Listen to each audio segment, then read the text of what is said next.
Terkadang ada rasa ketidaknyamanan. Ini rumah peninggalan, banyak sejarahnya. Tidak ada aturan itu ikhwatal iman. Ya, karena terkadang ada orang tua kita berwasiat, nak nanti abah mati, mama mati, rumah ini jangan dijual, tidak boleh jual rumah itu.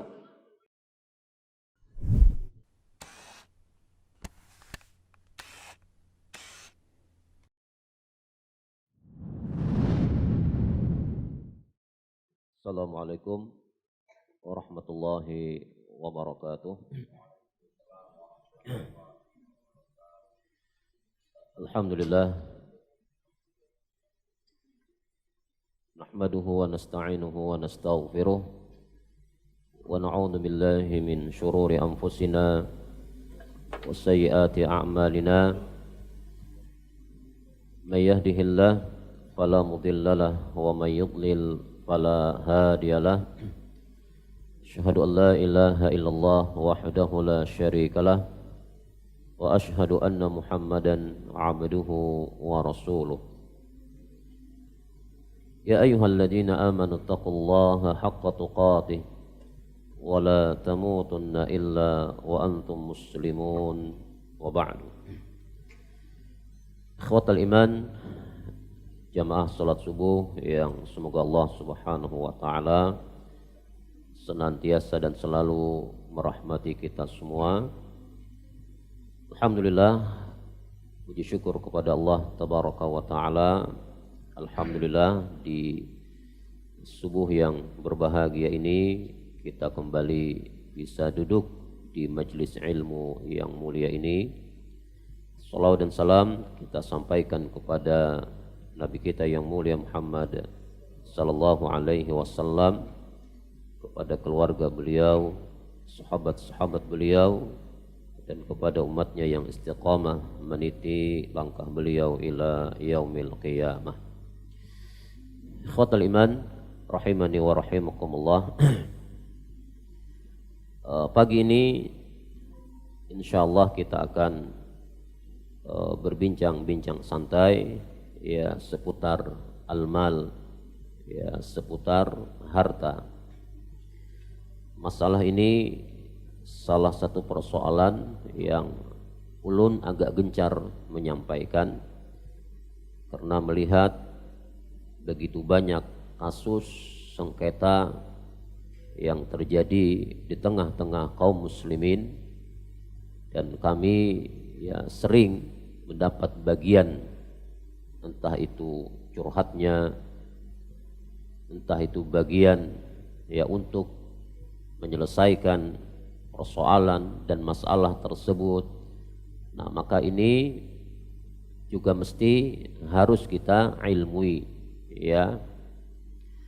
Karena ikhwatal iman, di antara fitrah manusia ya hubbul mal, yaitu cinta kepada harta. Tidak ada seorang pun dari kita yang tidak cinta dengan harta.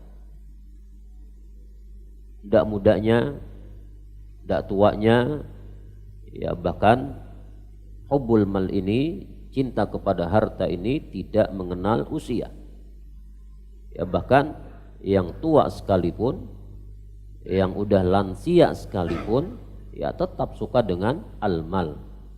Dan itu sudah menjadi ketetapan Allah Subhanahu wa taala dan disampaikan Nabi sallallahu alaihi wasallam. Ya, Nabi kita misal di dalam Sahih Muslim mengatakan qalbu syekh syabun, ya kata Nabi sallallahu alaihi wasallam, qalbu syekh syabun, ya hati orang yang sudah tua, maksudnya orang yang sudah tua, yang sudah lansia, tetapi jiwanya syabun, jiwanya tetap muda, ya fi hubbitnatain, di dalam mencintai dua hal. Jadi rambutnya mungkin sudah ubanan, ya usianya udah lanjut, mungkin jalannya pun sudah sempoyongan, yang mengindikasikan dia sudah sangat tua. Tetapi Nabi kita mengatakan hatinya, jiwanya tetap syabun, tetap apa? Tetap muda. Ya, dalam mencintai dua hal. Yang pertama, hubbil aish, cinta kepada angan-angan umur yang panjang, dihidupkan untuk masa yang sangat panjang. Ya, ini tabiat manusia. Bahkan orang-orang Yahudi itu minta kepada Allah untuk dihidupkan sampai 1000 tahun. Ya, bahkan kalau seandainya boleh tidak mati, mungkin boleh tidak mati. Sahih? Ya, pengen hidup, ingin betul-betul menikmati dunia ini. Berapapun usia kita, ya tetap ingin cinta kepada aish ini, kehidupan, angan-angan itu tetap membara di dalam hati seseorang. Yang kedua, kata Nabi sallallahu alaihi wasallam, wa hubbil mal, dan cinta kepada harta. Jadi cinta kepada dunia, cinta kepada angan-angan dan cita-cita umur yang panjang, dan cinta kepada harta itu tidak mengenal usia. Bahkan kesempatan yang lain Nabi kita mengatakan, yahrumu ibnu Adam, ya. Seseorang boleh menua, kata Nabi sallallahu alaihi wasallam. Boleh menua, kata Nabi sallallahu alaihi wasallam. Tetapi tidak dalam dua hal. Ya, hampir sama hadisnya. Seseorang boleh menua tetapi tidak dalam dua hal. Ya. Yang pertama, ya sama, al-hirsu 'alal mal wal hirsu 'alal umur. Hirs, tamak kepada harta dan tamak kepada umur. Sebetulnya ikhwatal iman, cinta kepada keduanya tidak melulu dicela, tidak. Cinta kepada keduanya tidak selamanya dicela, tidak. Ya, selagi keduanya kita jadikan untuk wasilah dekat dengan Allah, tidak masalah. Seseorang ingin hidup panjang, ya, ingin hidup lama karena ingin ibadah kepada Allah, tidak ada masalah. Bahkan Nabi kita mengatakan bahwa sebaik-baik manusia adalah man tala umruhu wa hasuna amaluh. Sebaik-baik manusia itu, kata Nabi sallallahu alaihi wasallam, orang yang dipanjangkan umurnya, dipanjangkan usianya, dipanjangkan hidupnya, wa hasuna amaluh, tapi bagus amalnya. Artinya semakin dekat dengan Allah, ya, terus melaksanakan ketaatan kepada Allah, tidak ada masalah. Sebaliknya kata Nabi sallallahu alaihi wasallam, seburuk-buruk manusia adalah man tala umru wa sa'a amaluh. Orang yang panjang umurnya tapi buruk amalnya. Semakin tua semakin jauh dari Allah. Ini buruk. Ya, kemudian dia dengan hartanya, ya, menjadi wasilah untuk dekat dengan Allah. Dengan hartanya dia menginfakkan di jalan Allah, tidak ada masalah. Hanya belum katakan tadi, selamanya, ya, keduanya tidak dicela selagi betul-betul dimanfaatkan di jalan Allah Subhanahu wa taala. Walaupun sebagian besarnya bahwa harta ini bisa merusak agama seseorang, merusak pribadi seseorang, bahkan harta bisa menyebabkan perceraian, harta menyebabkan pertikaian, bahkan harta bisa menumbuhkan pertumpahan darah di antara sebuah persaudaraan. Ya, makanya Nabi kita mengatakan di hadis yang lain, kata Nabi sallallahu alaihi wasallam ketika menjelaskan tentang bahaya, ya, harta yang bisa merusak agama seseorang, Nabi kita mengatakan, ma dhi'bani jai'ani ursila ila ghanamin bi afsada laha min hirsil mar'i alal mali wasyarafi lidini. Kata Nabi sallallahu alaihi wasallam, tidaklah 2 ekor serigala yang lapar. Ya, jadi tidaklah kerusakan yang ditimbulkan 2 serigala yang lapar, ursila, yang dikirim kepada seekor ghanam, seekor apa? Seekor kambing, itu kerusakannya. Ya, mungkin kalau ada 2 ekor serigala yang sedang lapar, ya, ketika disuguhkan dengan 1 ekor kambing, selesai, habis. Tetapi kerusakan yang ditimbulkan ini itu tidak mengalahkan kerusakan yang ditimbulkan disebabkan seseorang tamak kepada harta dan jabatan yang bisa merusak agamanya. Ya, sejarah media mencatat bahwa hampir setiap hari kita mendapati ada persoalan yang timbul disebabkan masalah harta. Nah, hari ini ikhwatal iman, pagi ini ulun ingin sampaikan, yang kata tadi ulun lagi gencar menyampaikan ini di beberapa kajian ulun khususnya di hulu sungai, karena melihat sengketa yang sering terjadi. Ya, pagi ini ulun ingin sampaikan tentang perpindahan, ya, perpindahan harta kepada orang lain. Ya, kita akan sampaikan tentang hukum perpindahan harta kepada orang lain. Itu seperti apa saja kasusnya, apa saja hukumnya, dan bagaimana saja serba-serbinya agar kita betul-betul faham. Karena ikhwatal iman, ulun katakan tadi, tidak jarang di tengah-tengah para pencari ilmu pun ini sering timbul persoalan besar. Ya, ikhwatal iman, pertama Nabi kita mengatakan bahwa ya, la yahillu malum ri'im muslimin illa bitibi nafsi. Kata Nabi sallallahu alaihi wasallam, harta seseorang itu tidak halal, ya, berpindah kepada orang lain. Ya, harta seseorang itu tidak halal dinikmati berpindah kepada orang lain illa bitibi nafsi, kecuali atas keridhaan pemiliknya. Ini harta ulun, ini harta pian. Harta kita ini ikhwatal iman itu tidak akan halal berpindah kepada orang lain illa bitibi nafsi, kecuali atas keridhaan kita sebagai pemilik harta. Nah, harta kita ini bisa berpindah kepada orang lain dengan beberapa kemungkinan.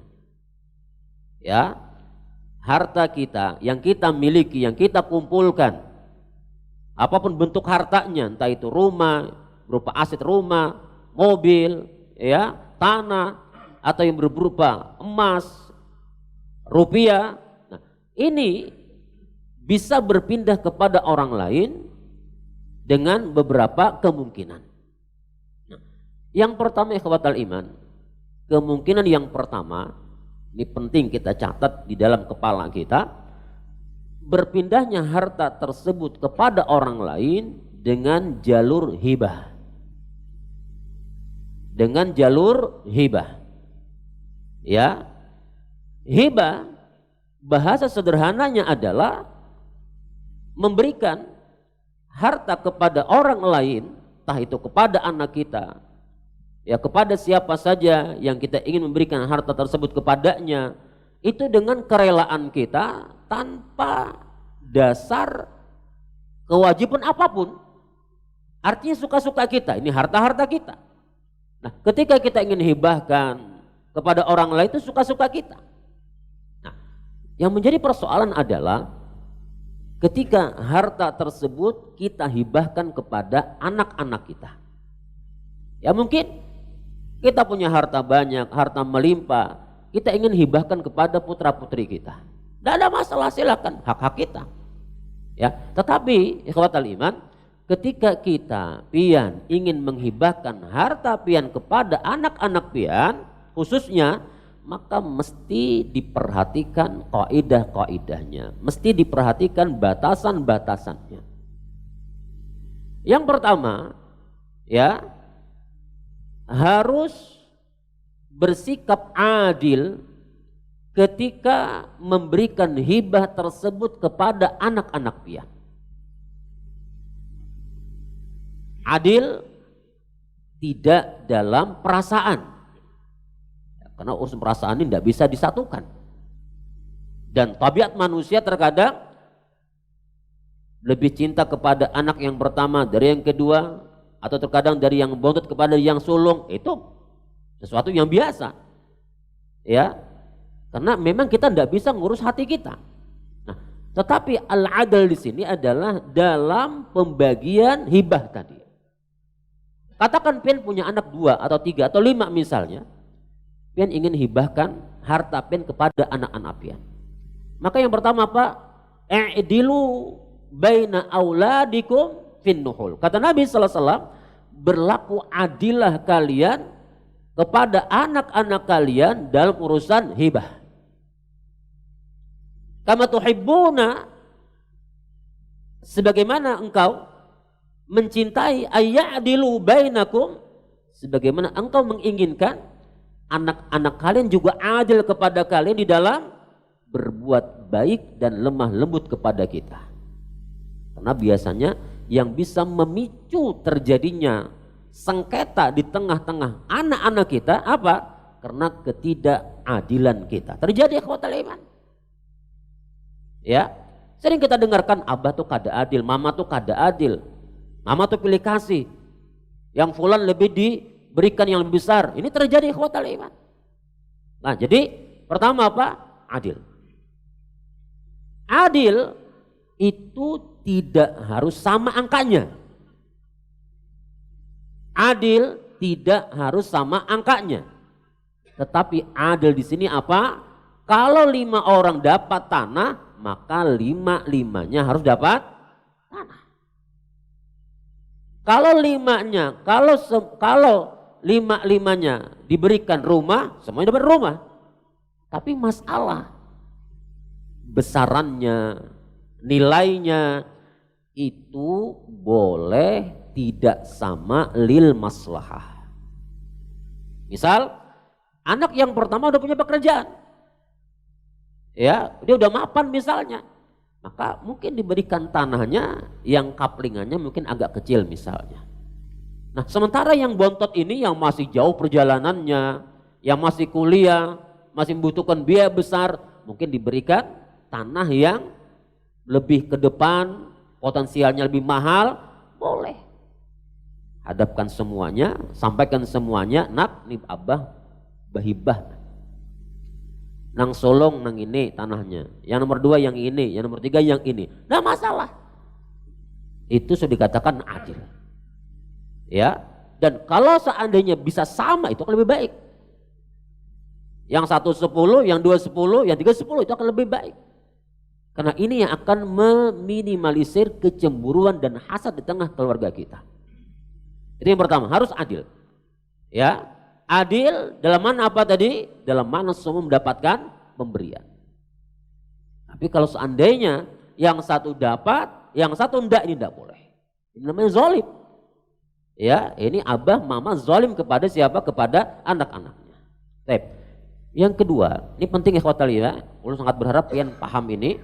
Ya, ini sering terjadi dan sengketa ini berulang kali terjadi. Dan kami mendapati banyak kasus. Ya, baik. Yang kedua, hibah itu harus diberikan ketika pemilik harta masih hidup. Ingat itu.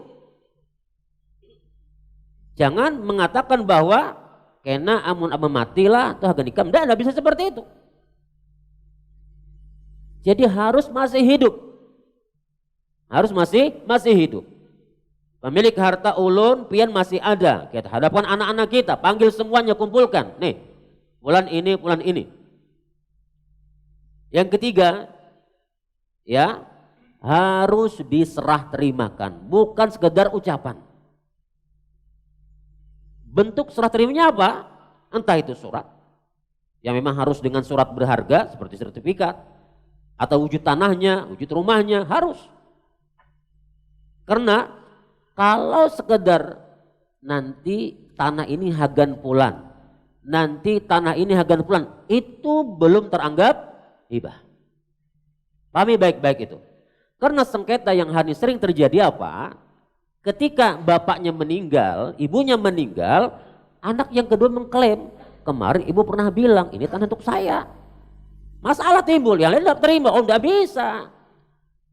Kalau hibah itu ketika beliau masih hidup. Ini terjadi khotal iman. Jadi harus diserah terimakan. Apakah bendanya diserah terimakan? Emas, nih emasnya. Atau dalam bentuk surat berharga. Ya seperti sertifikat, BPKB mobil, BPKB motor, serahkan. Karena ketika diserahkan, itu menunjukkan bahwa telah berpindahnya hak kepemilikan. Nah, yang keberapa lagi? Yang selanjutnya, yang keempat ya, akan lebih sempurna lagi apabila itu dinotariskan.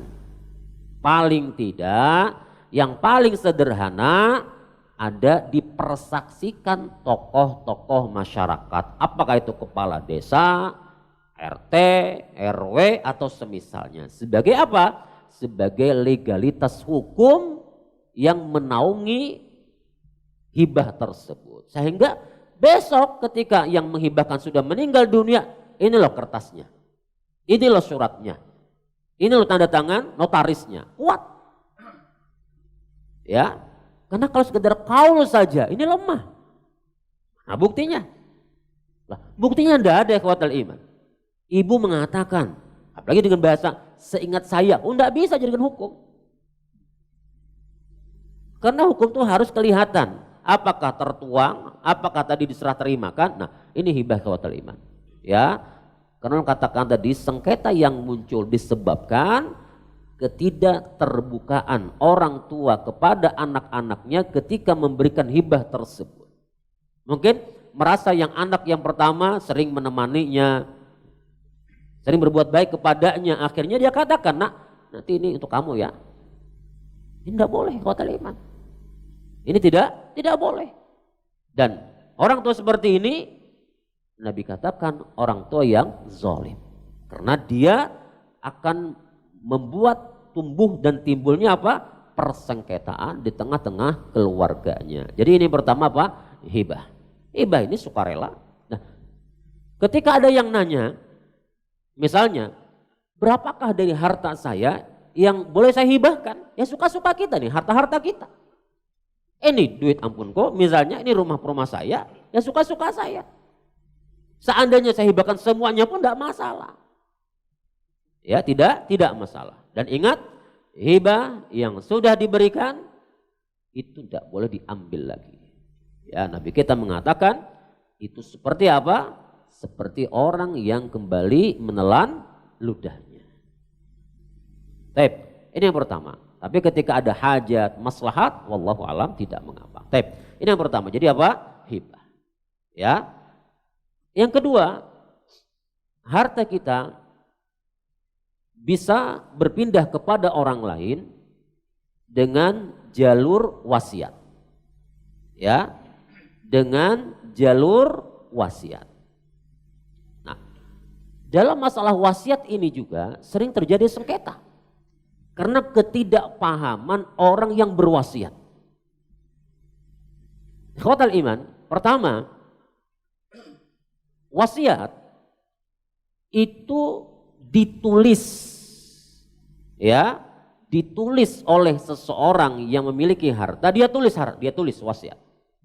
Ya, dia mungkin punya seseorang yang amanah, yang jujur, yang bisa besok mengelola wasiatnya, membagikan wasiatnya, dia tulis bahwa sebidang tanah yang ini, yang sebelah sana untuk fulan bin fulan misalnya. Rumah yang sebelah sana untuk fulan bin fulan. Ini ada tanah rumahnya lah, nggak ada, kada usah berkisah kita. Ini kisah lah, ya. Kita berdoa kepada Allah, Allah diberikan harta Allah Subhanahu wa taala. Nah, kemudian wasiat tersebut setelah ditulis, ditandatangani. Kemudian diserahkan kepada seseorang yang amanah. Karena wasiat ini baru akan ditunaikan kapan?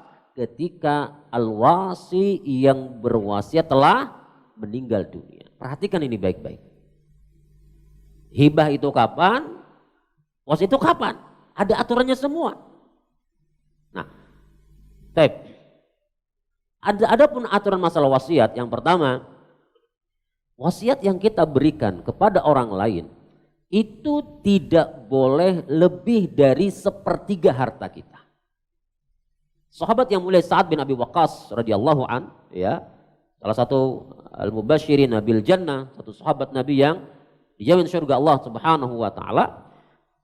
Sa'ad bin Abi Waqqas salah satu sahabat yang kaya, yang banyak punya harta. Ketika hari Hajjatul Wada, ya, Sa'ad bin Abi Waqqas itu sakit keras. Kemudian Nabi sallallahu alaihi wasallam membesuk beliau. Kemudian kata Sa'ad bin Waqqas, "Ya Rasulullah, ya aku sedang sakit keras dan aku memiliki harta yang banyak. Sementara ahli warisku hanya seorang wanita. Hanya seorang anak perempuan. Ya Rasul, boleh enggak kalau seandainya 2/3 hartaku ini ku berikan kepada orang lain?" Kata Nabi, enggak boleh. Kalau separuhnya boleh enggak? Enggak boleh juga. Sepertiganya, kata Nabi SAW, "Ats-tsulus katsir." Sepertiga itu boleh dan itu pun sudah cukup banyak. Berarti apa? Aturannya wasiat tidak boleh lebih dari sepertiga harta kita. Berarti kalau kita punya harta 1 juta, berapa sepertiganya tuh? 250 lah. Nah udah, itu saja yang boleh diberikan. Selebihnya itu hak yang lain.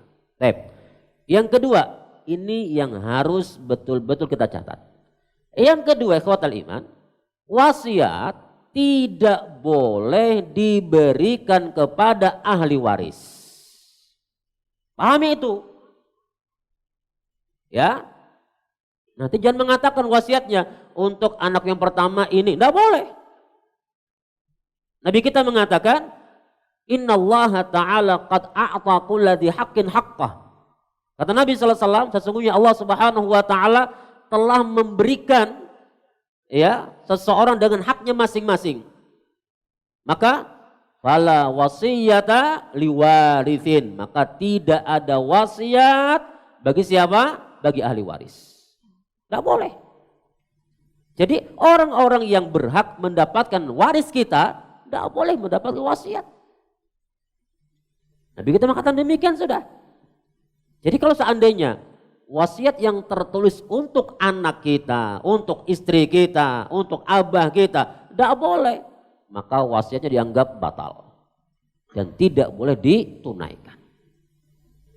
Nah ini 2 ketentuan yang harus betul-betul dipahami terkait dengan wasiat. Diberikan, ditulis ketika hidup, dan dieksekusi ketika sudah mati. Yang kedua, hartanya tidak boleh lebih dari 1/3. Dan yang ketiga, wasiat tidak boleh diberikan kepada siapa tadi? Ahli waris. Ini persoalannya kecil ya ikhwatal iman, tapi masalahnya besar. Ya, lebih-lebih kita yang punya harta, ini persoalannya besar. Makanya dari hari ini yang punya harta sudah membuat strategi khusus agar tidak ada sengketa di belakangan. Kita tidak ingin ya ikhwatal iman, anak kita, keluarga kita ribut dengan harta kita. Naik ke persidangan, kan malu kita ikhwatal iman. Ya. Karena tadi kadang-kadang kita yang bukan ahlinya, yang bukan berhak menerimanya, itu karena ikut ribut. Ini yang kedua sudah. Dan yang ketiga yang terakhir, yang pertama tadi hibah, yang kedua wasiat, yang ketiga apa? Waris. Ya, yang ketiga waris. Khotal iman, rahimani wa rahimakumullah. Waris, ya, sebagaimana yang tertuang di dalam Al-Quran, ya, tertuang dalam hadis-hadis Nabi Sallallahu Alaihi Wasallam. Ini bagian dari ketetapan Allah Subhanahu Wa Taala bahwa siapapun yang meninggal dunia, kemudian dia memiliki harta, maka harta tersebut akan diwarisi oleh ahli warisnya. Dan ahli warisnya pun telah ditetapkan Allah Subhanahu wa taala siapa saja yang berhak menerimanya. Makanya ulun berharap nanti juga ada kajian waris di sini, ya, disampaikan secara maraton, intensif. Ini penting. Karena Nabi kita mengatakan bahwa ilmu yang pertama kali yang akan diangkat Allah adalah ilmu waris. Itu yang pertama kali diangkat. Di saat orang sudah tidak peduli dengan ilmu ini. Ini sangat penting ikhwatal iman. Ya. Baik. Kita sampaikan beberapa persoalan dengan ahli masalah waris ini. Ya.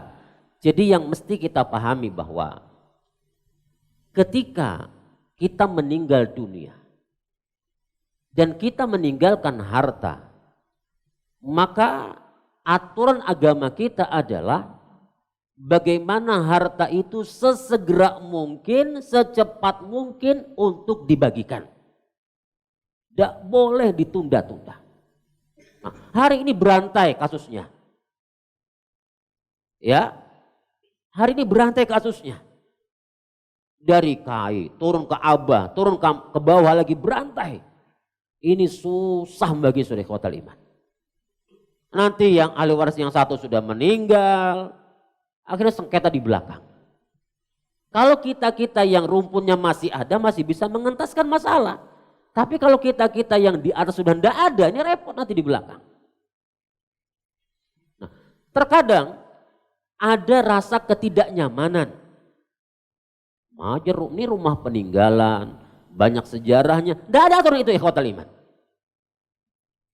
Ya, karena terkadang ada orang tua kita berwasiat, nak nanti mun abah mati, mama mati, rumah ini jangan dijual, ini tidak boleh. Jual rumah itu. Nah, ini taruh aturan Allah ya ikhwatal iman. Jual rumah itu. Masalah ada kenangan, ya, masalah kenangan masa lalu itu urusan belakangan. Kalau rumah itu tetap bisa dilihat, bisa ditempatin, ya mungkin nanti dibeli oleh ahli waris yang lain, selesai. Akhirnya rumah itu nggak menggantung sekian tahun, ya, udah dibagi. Kenapa? Karena ada wasiat dari orang tuanya, nggak boleh dijual. Akhirnya ditempatin pun enggak, akhirnya rusak, tidak ada manfaatnya. Ya ingat ikhwatal iman, wasiat itu hanya boleh ditunaikan kapan? Apabila itu wasiat tidak bertabrakan dengan syarak. Kapan bertabrakan? Maka abaikan itu wasiat. Baik. Ikhwatal iman, nah itu yang selanjutnya, ya, yang selanjutnya yang harus diperhatikan terkait dengan masalah waris ini harus betul-betul melek semuanya. Di dalam Islam itu yang ada hanya ini hartaku, ini hartamu. Ini harta laki, itu harta bini. Tidak ada istilah harta gono gini, tidak ada. Kalau seandainya untuk pengadaan satu unit rumah misalnya, ya, nang laki berinvestasi, nang bini berinvestasi karena dia punya harta, itu lain cerita. Maka rumah ini besok ketika dijual atau ketika salah satu meninggal dari keduanya meninggal, ya dari salah satu dari keduanya meninggal, maka sebelum dibagi, setelah dijual, katakan 100 juta rupiah, maka 50 juta, iya, itu menjadi milik salah satu dari keduanya karena dia berinvestasi. 50 jutanya baru dibagi pada ahli waris. Oh, enggak boleh serta-merta harta gono gini, enggak bisa. Walaupun mungkin aturan kompilasi kita Undang-Undang Indonesia enggak ada itu berlaku ikhwatal iman. Karena beranggapan bahwa walaupun istri di rumah hanya kepala rumah tangga kah? Ibu rumah tangga ya. Mungkin katanya dia enggak sempat bekerja. Ikhwatal iman. Ini tidak menjadi alasan. Karena orang-orang hari ini ya yang ingin merubah aturan Allah ini beranggapan bahwa istri itu walaupun di rumah dia punya andil. Dengan dia mengatur rumahnya, suami bisa kerja di luar nyaman. Tidak bisa ikhwatal iman. Karena yang berlaku dalam Islam itu ini hartaku, ini harta kamu, selesai. Maka kalau seandainya tadi ulun katakan untuk pengadaan ini rumah, kedua belah pihak berinvestasi, berpartisipasi, ya sebelum dibagikan, jual terlebih dahulu, kemudian separuh untuk istri atau separuh untuk suami pemilik harta, setelah itu baru dibagi kepada ahli warisnya. Katakan kalau seandainya Nang laki meninggal, berarti sang istri ambil dulu haknya berapa tadi? 50%. Nah, 50%-nya baru dibagi pada ahli warisnya. Sang istri apabila punya anak dapat berapa? 1/8. Kalau tidak punya anak?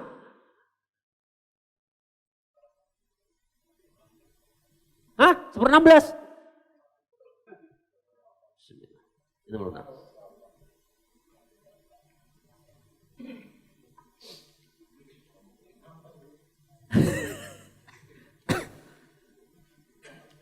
Amun bini nang meninggal, ya, laki mewaris berarti. Amun ada anak berapa dapatnya? Wah, 1/4, 1/8. 1/8. Amun ada anak? Tinggi. Nah itu Masya Allah, barakallahu fiik ya. Itu salah lah itu hak orang itu. Laki, amun bini meninggal, laki itu ada 2 haknya. Imma setengah wa imma 1/4. Amun kada ada anaknya dapat berapa? Setengah. Apabila ada anak dapat 1/4.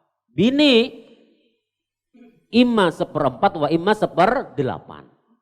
Kalau ada anak 1/8, kalau tidak ada anak 1/4. Ini aturannya qat'i ikhwatal iman, saklek dalam aturan Islam sudah. Baik.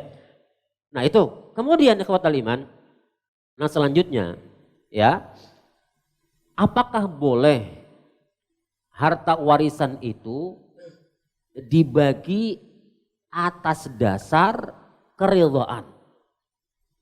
Ya, artinya udah berkumpul semua, misalnya udah bagi rata aja dah. Amun hitungannya belum kelihatan, biasanya nyaman bocap bagi rata aja. Tapi apabila sudah hitungannya kelihatan, angkanya berapa? Oh banyak kali rupanya. Berat tuh hati. Ya. Ikhwatal iman. Yang pertama apa? Tegakkan terlebih dahulu hukum Allah. Bagi sesuai dengan aturan. Tegakkan hukum Allah terlebih dahulu. Istri berapa, suami berapa, anak pertama berapa, anak perempuan berapa, bagi dahulu.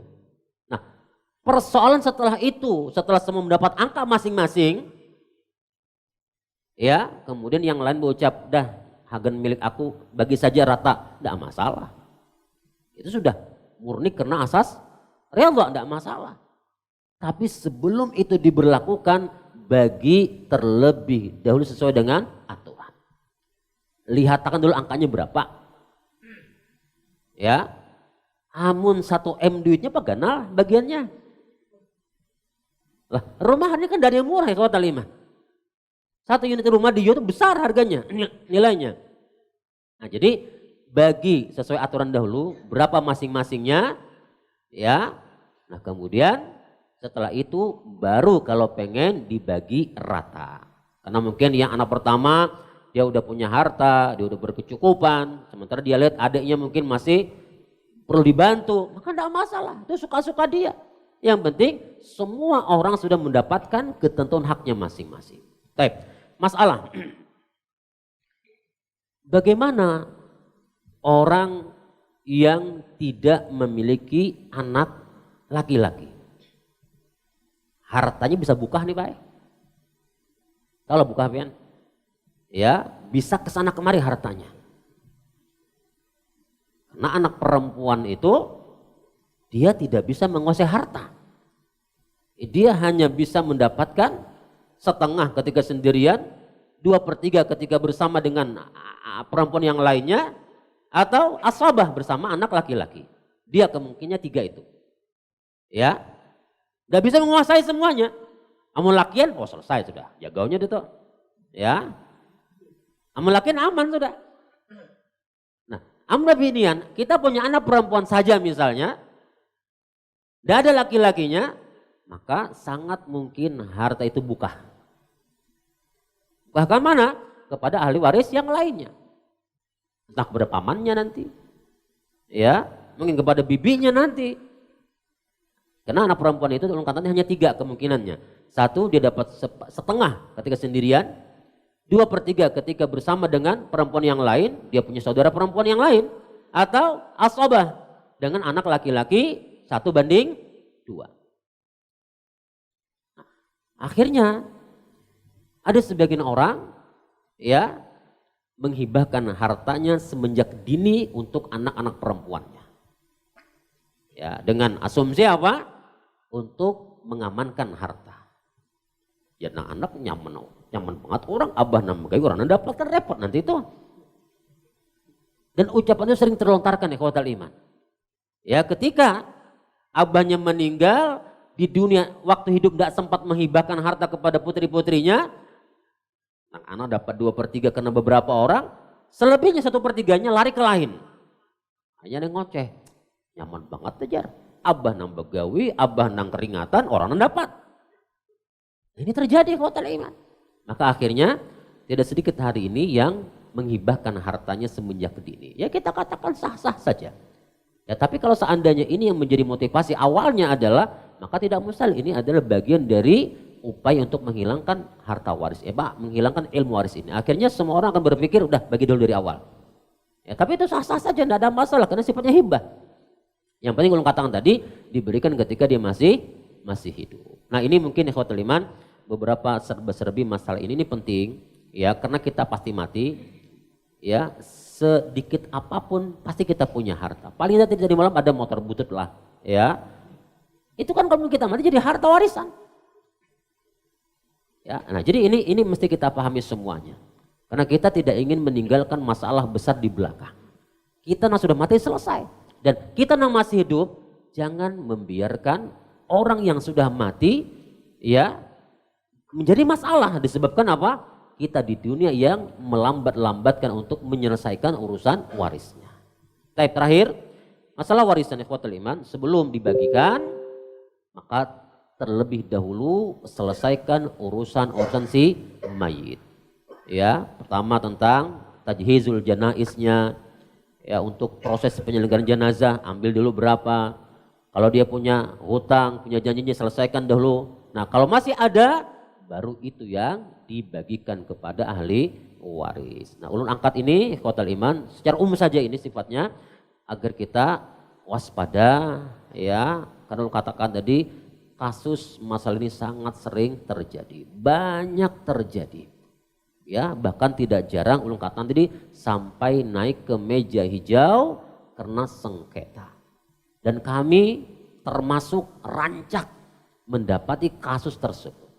Dan dilibatkan. Hingga dilibatkan aja Bang. Ya, pusingnya buat kita pusingnya. Ya. Rancak jadi konsultan dalam urusan waris wae. Nah, bagi punya jiwa ada ulun kan bagi lah. Jadi umpat di bawah pusingnya aja. Karena ulun sampai kini biar nambah isi harta waspada dari hari ini. Ya, karena ulun katakan tadi anak kita 2-3 orang tuh kepalanya beda-beda. Ya, orangnya beda-beda. Yang satu mungkin tidak terlalu mempersoalkan, yang satu masalah banyak. Dan tidak jarang pula bahwa harta-harta hibah diambil oleh ahli warisnya. Bahkan sudah terbangun masjid di atasnya, musola di atasnya, sengketa ke meja hijau, kalah, dibongkar itu musalah, banyak. Nah, makanya surat itu penting. Ya, legalis itu penting. Untuk apa? Untuk menjadi kekuatan hukum. Oke, ini saja mungkin pagi ini ya, semoga bermanfaat. Oh, baik.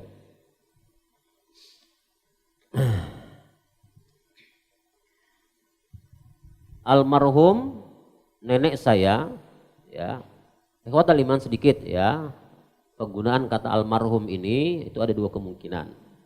Ya ini penting. Yang paling bagus itu apa? Nenek saya semoga Allah yarhamuha ya. Kakek saya Allahu yarhamu itu penting. Semoga Allah merahmati beliau. Karena penggunaan kata almarhum ini ada 2 kemungkinan. Ya, kalau ini sebagai jas untuk mengatakan orang yang mendapatkan rahmat itu tidak boleh. Karena almarhum ini artinya apa? yang mendapatkan rahmat. Itu tidak boleh kita mengatakan demikian. Nah, itu hanya Allah yang tahu, bukan kita. Itu satu. Tapi kalau diinginkan mudahan, yang diinginkan adalah doa, nggak ada masalah. Ya, semoga nenek kita, abah kita ya mendapatkan rahmat Allah Subhanahu wa taala. Tapi yang paling bagus tadi katakan Allahu yarhamu. Ya, semoga Allah merahmati mereka, itu yang paling bagus. Karena guru kata almarhum tadi itu, karena kalau secara sakral ke bahasa Arabnya itu orang yang dirahmati. Berarti sama halnya kita mengatakan bahwa orang ini sudah mendapatkan itu. Sebenarnya kita tidak tahu. Nah, ini sedikit ya, faedah saja. Baik. Nenek saya Allah yarhamu ya pernah memberikan beberapa hektar tanah kepada uak saya. Nenek kepada uak saya. Dan pemberian tersebut tidak ada hitam di atas putih. Nah, masalah sudah kan? Ya. Maka ini jawaban kai ke uak, nah, kan? Beberapa tahun kemudian uak saya meninggal dan tanah tersebut dijual paman saya. Berarti ading uak lah. Dan tanah tersebut masih berupa segel dan masih atas nama almarhum nenek saya. Yang saya mau tanyakan, apakah masih ada hak almarhum ayah saya di tanah tersebut? Nah, ini kasusnya abah ini meninggal apabila dahulu. Apabila abah nambat akun ini meninggal sebelum nenek meninggal, tidak ada dapat hak apa-apa di situ. Saya ulangi. Kalau abah nambat akun ini meninggal sebelum nenek meninggal, tidak ada hak waris apapun di situ. Bisa dipahami? Nah, tetapi kalau seandainya nenek yang lebih awal meninggal, dia dapat. Dia dapat. Ya, dia dapat. Nah, karena tapi kita lihat nanti, makanya kasusnya kan ini tanah diberikan kepada uak. Ini sebagai apa statusnya sudah? Itu satu dahulu. Nah, ketika paman menjual, ini sebagai apa? Apakah paman ini menjual itu karena kepemilikan sidin atau menjual hanya untuk menjualkan? Ini persoalannya, kita masih samar di sini. Kalau seandainya paman menjual karena harta sudah berpindah kepada paman, maka kita lihat apabila paman punya anak laki-laki, maka tidak dapat bapaknya ini. Bisa dipahami? Ya, nah ini pertanyaan sangat mubham, sangat samar. Ulun tidak bisa memberikan penjelasan apa-apa di sini. Ya, nah kalau ditanya tadi, apakah bapak saya ada hak atas dasar apa? Karena pertama tadi, kalau tanah beberapa hektar ini statusnya adalah hibah kepada uak, ya berarti kan tidak adil neneknya ini. Karena paman dan abahnya tidak mendapatkan tanah. Nah, itu satu. Tapi tadi karena tidak ada hitam dan putih, maka bisa dikatakan batal. Ya, karena tidak ada legalitas hukumnya apa. Berarti berarti kita coba sederhanakan, berarti tanah itu adalah menjadi harta waris. Oke. Nah, kalau menjadi harta waris, berarti bapaknya dapat.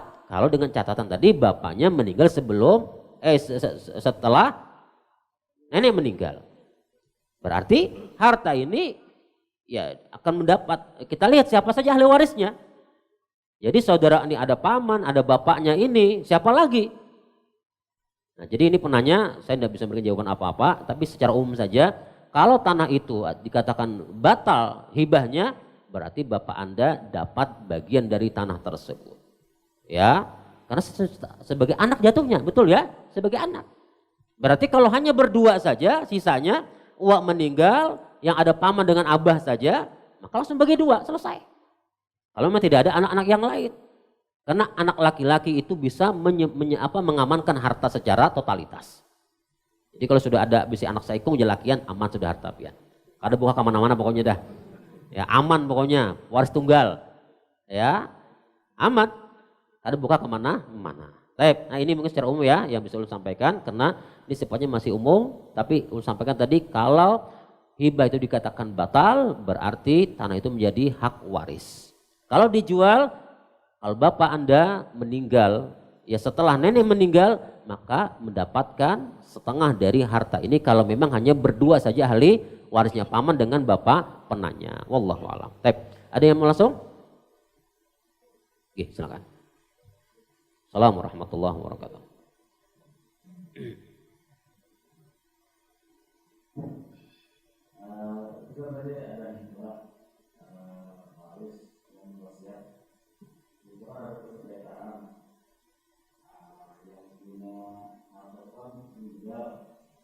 itu kalau belum selesai permasalahan sengketa itu apa di dalam tubuh itu diajak belum selesai.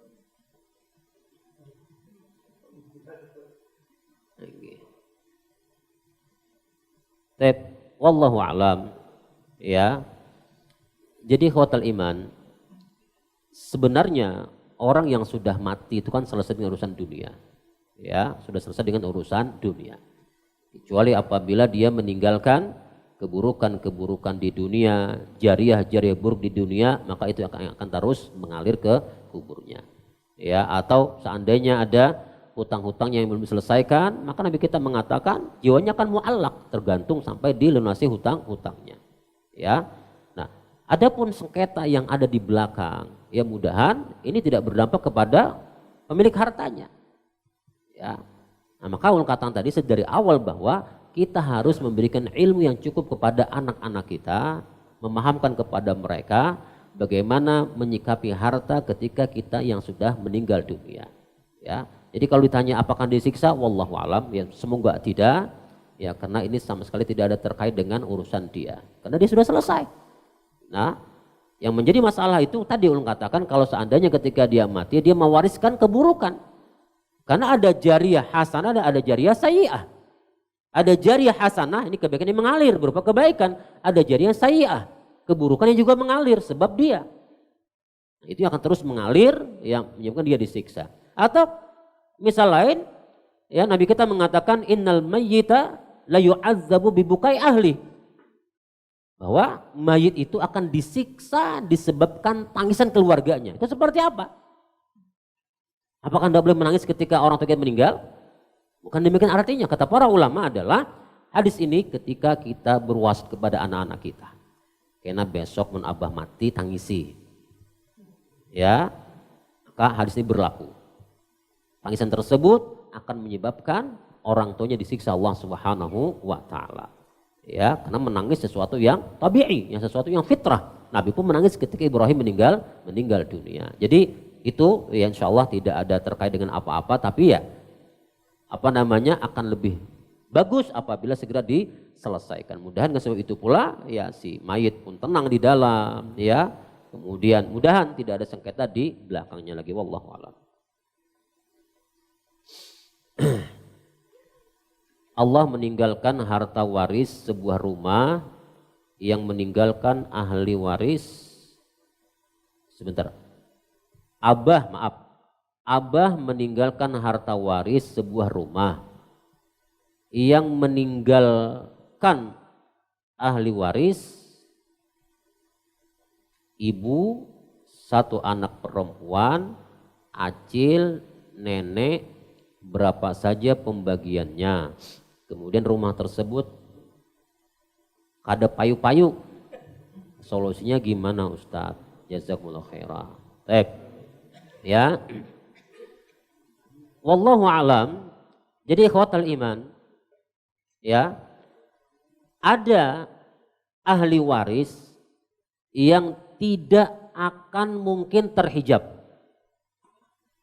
Dia itu akan terus dapat bagaimanapun keadaannya. Siapa saja? Abah, ya, mama, suami, istri, dan 5 ini tidak akan mungkin terhijab. Ya, jadi kita ke atas abah mama maksudnya, kita ke bawah anak cucu kita. Namun ada anak cucu terhijab ya. Tapi 5 ini tidak ada seorang pun bisa menghijabnya. Baik. Nah, kemudian di sini rumah tersebut sebagai warisan terkahnya ibu karena ada anak perempuan ini mendapatkan berapa tadi? 1/8. Anak perempuan mendapatkan setengah. Anak perempuan mendapatkan setengah. Kemudian nenek, ini berarti ya nenek ya. Nenek ini bukan diingat apakah 1/6 atau 1/3? Ada 2 kemungkinan ini, ya. Nah, acil dari jalur mana? Jalur abah lah. Nah, dia bisa menjadi asabah. Ya. Dia bisa menjadi asabah. yaitu sisa. Karena anak perempuan itu tidak kuat untuk menghijab siapapun anak perempuan. Tadi mengatakan makanya harta ini bisa lari. Belum kada ingat untuk yang nenek ini bisa 1/3, bisa 1/6. Ya, itu nenek insya Allah.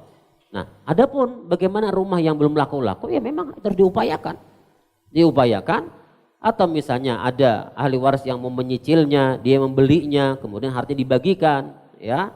Nah, ini solusinya. Ya, karena kita tunggu, terus kita pasarkan, kita jual, yang penting kita sudah tahu pembagiannya masing-masing. Nanti WA ulun lah, kita pastikan nanti untuk nenek ini berapa, ulun kada ingat. Karena yang jarang tersentuh itu nenek. Karena biasanya nenek itu jarang dapat bagian, bukan jarang, karena biasanya nenek itu kan tua misalnya, jarang ketemu dengan anak-anaknya. Jadi biasanya amun anaknya meninggal tuh jarang, istri itu masih hidup, jarang. Walaupun masih banyak anak hidup juga. Ya jarang tersentuh, yang sering tersentuh itu antara yang 5 itu. Ya anak, istri, ke bawah itu yang masih hidup biasanya. Oke, wallah nanti WA ulun lah memastikan ini biar jelas untuk nenek ini berapa. Ya, itu saja yang masih ragu ulun, karena yang tadi ulun katakan sering tidak tersama dengan kai. Ya, karena kai itu nanti ada bisa 1/6, 1/6 plus, ada juga nanti mungkin ada aturannya. Maka ulun berharap nanti di KM kalau bisa ya ada kajian khusus masalah waris. Ya, nanti cari ustadznya yang memang banyak, insya Allah ustadz kita yang handal dalam masalah waris, itu penting ikhwatal iman. Ya paling tidak kita mengetahui dasar-dasarnya dahulu paling tidak, ya agar paham terkait dengan masalah ini. Wallahu a'lam. Cukup ya? Ya, baik, barakallahu fikum. Insyaallah kita sambung lagi nanti kapan-kapan, ya bila-bila, mudahan kita semua sehat. Yang penting semua terus semangat di dalam talabatul ilm, dalam mencari ilmu dan luruskan niat. Ya semoga Allah Subhanahu wa taala senantiasa memberkahi hidup kita seberataan. Barakallahu fikum. Nakhtatim. Subhanakallah wa bihamdika asyhadu an la ilaha illa anta astaghfiruka wa atubu ilaik. Assalamualaikum warahmatullahi wabarakatuh. Terima kasih. Jazakumullah khairan wa barakallahu fikum. Video ini dibuat atas partisipasi dari donasi Anda. Semoga menjadi amal jariah bagi Anda semuanya.